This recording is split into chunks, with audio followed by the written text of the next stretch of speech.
Selamat datang di channel Dua Sisi Teknologi, di mana kita menjelajahi kedua sisi dari koin teknologi. Sebelum kita mulai, saya ingin memberikan disclaimer yang sangat penting bahwa teknologi adalah sebuah anugerah yang memberikan kemudahan, menghubungkan orang-orang di seluruh dunia, dan memicu inovasi yang luar biasa. Namun, bersamaan dengan kemajuan ini, ada juga ancaman yang mengintai di balik layar seperti serangan cyber, peretasan, dan penyebaran malware. Di channel ini, kita tidak hanya akan melihat kelebihan teknologi, tetapi juga menggali sisi gelap bagaimana hacker menjalankan serangan mereka. Kami percaya bahwa dengan pemahaman yang menyeluruh tentang kedua sisi ini, kita dapat mengambil langkah-langkah proaktif untuk melindungi diri sendiri dan komunitas dari ancaman. Materi kali ini kita akan membahas pengenalan RAT virus. RAT atau Remote Access Trojan adalah virus jenis malware yang memungkinkan hacker untuk mengambil kendali penuh atas komputer atau sistem yang terinfeksi pada jarak jauh. Ini berarti hacker dapat menjalankan berbagai tindakan jahat seperti mengakses data sensitif, menginstal software berbahaya, menghapus file, atau bahkan mengendalikan kamera dan mikrofon pada perangkat yang terinfeksi. RAT virus sering digunakan dalam serangan cyber untuk memata-matai korban atau memanfaatkan sistem korban untuk kegiatan ilegal atau scamming. Cara kerja si RAT virus gimana sih?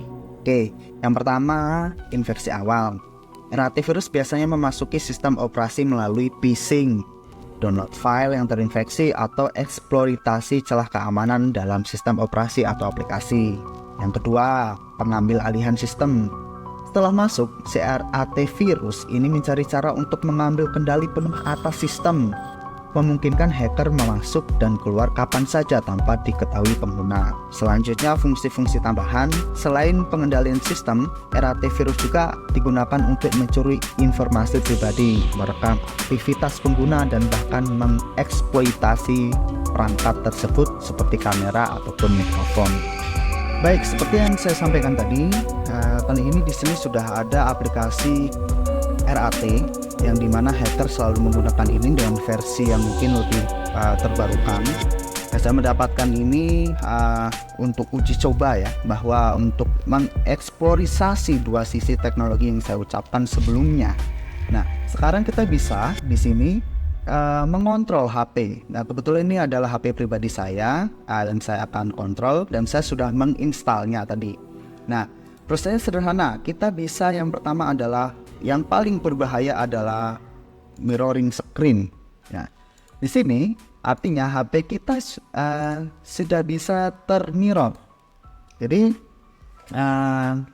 apapun yang kita ketik, apapun yang kita lakukan di sini, itu bisa betul-betul terbaca. Saya seperti contohkan, saya mainkan Twitter di sini. Nah, di sini betul-betul apa yang kita mainkan itu sangat-sangat sudah terbaca. Bahkan chat intim kita kepada pasangan, pada keluarga, seluruh masalah kita itu sudah sangat pasti bisa dimonitor. Nah, kembali lagi, inilah adalah sisi positif dan sisi negatif, sisi terang dan sisi gelap. Nah, jadi sebetulnya itu adalah dua sisi yang bisa kita manfaatkan. Nanti di sini adalah yang kita bahas tentang bahayanya si aplikasi ini. Oke. Ada yang lebih lagi bahaya adalah ketika kita mematikan HP-nya seperti ini ya.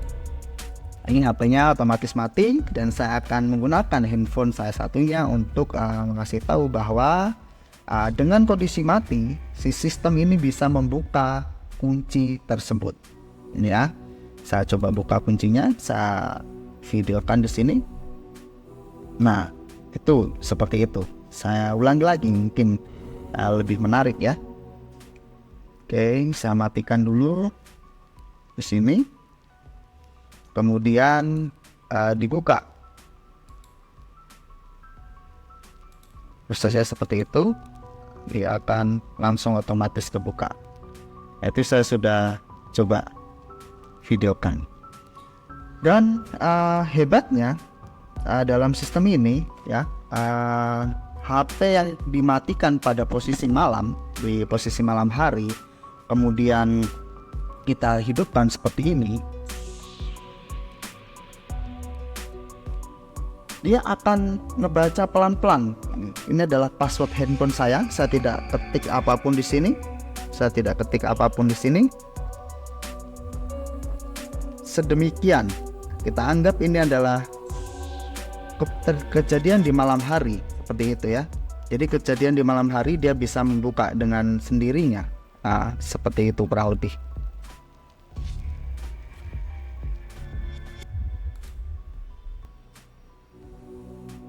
Nah, jadi sistemnya seperti itu.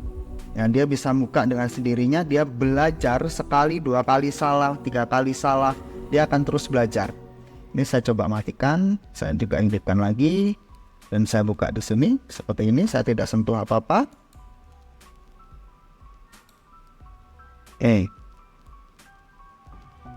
Nah, padahal dia ada kuncinya. Nah, disitulah sistem ini belajar. Dan lebih hebatnya lagi, di sini dia bisa mentransfer.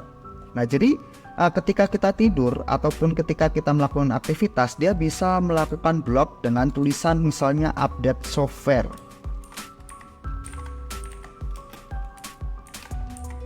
Software OS. Seperti ini. HP-nya nanti akan mati, ya, HP-nya nanti akan mati dan kita bisa kontrol penuh. Ya, seperti mati, tidak bisa diapa-apakan dan kita bisa kontrol penuh. Dan kita akan uji coba dengan kondisi HP yang mati seperti ini.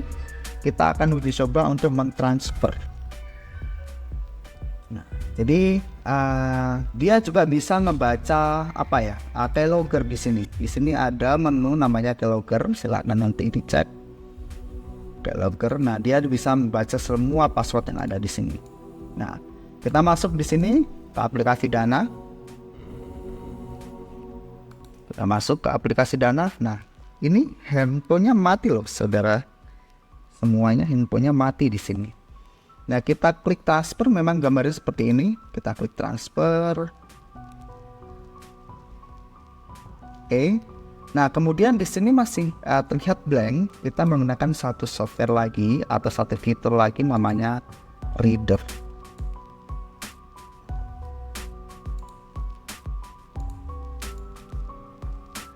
Seperti ini. Nah, di sini terlihat transfer kemana atau kita ketik di sini. Nah, saya ketik, saya pakai history saya aja di sini. Seperti itu. Kemudian diketik di sini nominalnya 20.000.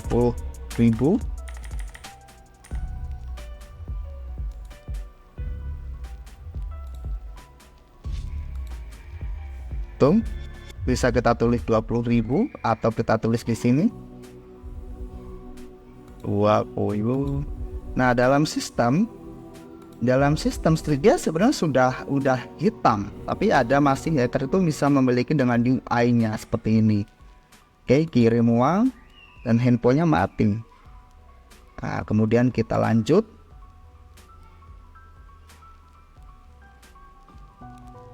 Kita bayar.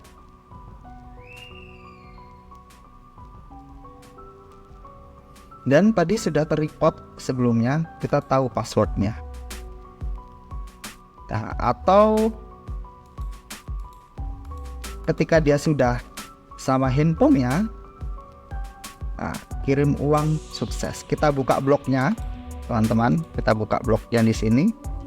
Nah, sudah terkirim uangnya. Itu bisa puluhan juta dan BCA mungkin bisa sampai ratusan juta mungkin bisa ya. Nah, ini adalah gambaran bahwa sistem Trojan itu sangat berbahaya dan inilah yang dilakukan hacker. Dan tidak hanya itu, si para hacker juga itu nanti akan melakukan, yaitu adalah ransomware ya. Dia akan mengambil data kita, ya, terutama data sensitif kita, kemudian dia akan meminta yang namanya tebusan supaya tidak disebarluaskan. Nah, ini ya sangat berbahaya juga. Selain perbankan, tentunya ada hal-hal yang seperti ini yang kita perlu cermati ya. Nah, di sini banyak sekali fitur ya, teman-teman, banyak sekali fitur. Bahkan kita bisa mengirim satu pesan link gitu. Nah, di sini tiba-tiba ada link, kita bisa mengirimkan. Ini juga yang menurut saya yang paling bahaya juga seperti ini. Misalnya kita mengirim link link phishing. Cuman saya akan coba kirimkan adalah link YouTube. Tapi ini bisa berupa link pemasukan sandi atau apa ya. Ada bank-bank tertentu mungkin memerlukan sandi tidak bisa terbaca oleh keylogger. Mungkin tapi dia akan melakukan membuat web phishing untuk kita memasukkan PIN. Ini contohnya saya kirim dan otomatis nanti akan terkirim ke HP kita, yaitu adalah sesuai link yang tersebut. Nah, kurang lebih seperti itu. Jadi sangat luar biasa. Ini saya coba kirim link tersebut di sini. Seperti ini linknya. Nah, dia langsung akan membaca dan membuka gitu. Jadi link ini juga bisa disalahgunakan, yang luar biasa tentunya terkait password dan lain sebagainya. Di mana password kita juga udah bisa terekam sebetulnya di sini ya. Kita coba membuka aplikasi Dana. Kita buka aplikasi Dana, bahkan BCA sekalipun dia akan terekam password kita. Jadi inilah sangat bahayanya ya teman-teman. Kita coba masukkan aplikasi Dana. Di sini yang kita fokuskan adalah di keylogger ini. Di keylogger ini kita akan masukkan aplikasi Dana. Nah, dan hebatnya si Dana ini ya teman-teman, tidak ada login di awal. Kita akan coba transfer dulu ya, dan itu kita akan tahu passwordnya gitu. Baik itu transfer maupun dari login itu passwordnya pasti sama ya. Dari login aja kita bisa ketahuan tuh passwordnya. Apalagi dari transfer seperti ini, kita memasukkan PIN sangat terbaca jelas oleh Dana, oleh sistem. Ini password saya seperti itu kurang lebih. Nah, jadi ini termasuk salah satu bahaya yang mungkin masih banyak sekali fitur yang sangat luar biasa. Dan di software ini saya juga mempelajari beberapa hal teman-teman. Ketika teman-teman mau mempelajari sisi gelapnya, itu banyak sekali scammer software. Saya pelajari dari orang India, orang Rusia dan lain sebagainya. So, bagaimana cara kita untuk tetap terlindungi, nanti saya akan bahas di video terakhir. Di sini teman-teman semuanya mengerti tentang bahaya software ini dan bagaimana hacker melakukannya, itu juga sangat luar biasa. Bahkan suara kita telepon dengan siapapun, bincang dengan siapapun, itu terekam jelas. Yang jelas seluruh perangkat lunak kita itu terekam dengan jelas. Seperti contohnya kamera. Kamera ini sangat luar biasa bisa terekam ya teman-teman. Ini kamera belakang, saya coba kamera belakang. Dan HP ini HP seperti mati aja gini ya. HP-nya mati, nggak kelihatan, nggak hidup. Tapi ini ketika di start, ya hidup semua kameranya. Seperti itu. Luar biasa. HP-nya padahal mati.